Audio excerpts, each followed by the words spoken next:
switch gears a little bit. You mentioned it, the Protect and Serve Act. You and I both had the opportunity with other members of Congress to speak at a press conference about the status of this bill.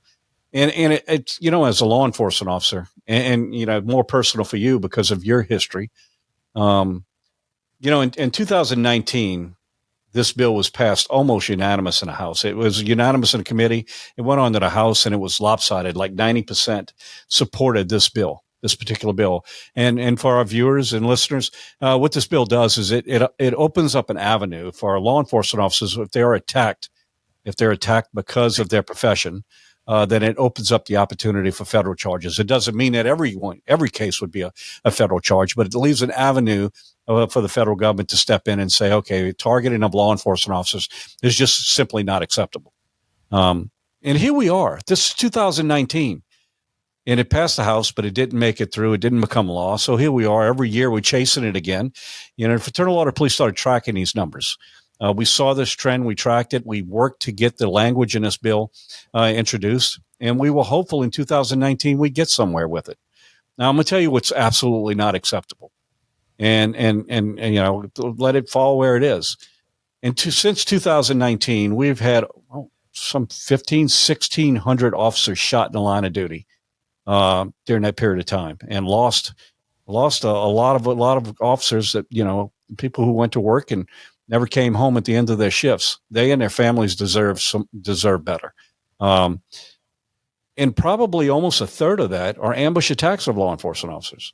Now, if you take this and you apply it to any other profession in the United States, we'd be holding press conferences, we'd put committees together, we'd have hearings, we'd do all of these things, recognizing this is just not acceptable. Somehow, for law enforcement, it's become commonplace. And there are members in Congress that just, I don't understand why we can't get this bill passed. So I appreciate your efforts in introducing it and helping us get some traction with it. That's a travesty what we see is happening in this country. Thank God there are some 800,000 men and women who suit up every day and go into communities knowing that this possibly, but by the grace of God, it could be them. Yeah, Pat, that's well said. You set it up very well. We have right now the Protect and Serve Act is beneficial in so many ways, but I just want to point out a couple. And I want to go back to the shooting with me where the suspect was a career criminal, shot me in the head. The federal prosecutor out of Minneapolis would not prosecute him for a felon in possession of a handgun. We were beside ourselves. This was in 95. Yeah. Our detective bureau pushed, and they just got poo-pooed. Why? This individual is allowed for 12 more years to victimize people. He finally got caught with a bunch of drugs and a bunch of guns and then went to prison. I mean, he got a slap on the hand for what he did, trying to kill me. And so what this does, this gives the federal prosecutors the ability to say, okay, state or local, if you don't, this is an absolute attack on law enforcement. You better charge that criminal suspect to the greatest extent of the law. If you don't, we'll come in and do it. We'll do your job if you don't do it.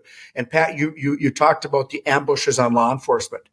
It's unbelievable. It's cowardly by these suspects to do this. Hide behind bushes and garages and pick off the cop as he or she is coming into the call for service. And we have to stand up against that. And that's why this act is so important. I mean, we're going to hold them accountable, and we're not going to allow them to get by with a slap on the hand. The federal government will come in if your local prosecutor it takes the easy road. I mean, look at the signal it sends to the criminals. You could take a run at a cop and you're going to slap on a hand. That's unacceptable. Unacceptable. If you're going to target a law enforcement officer, what chance do you think average citizen in your community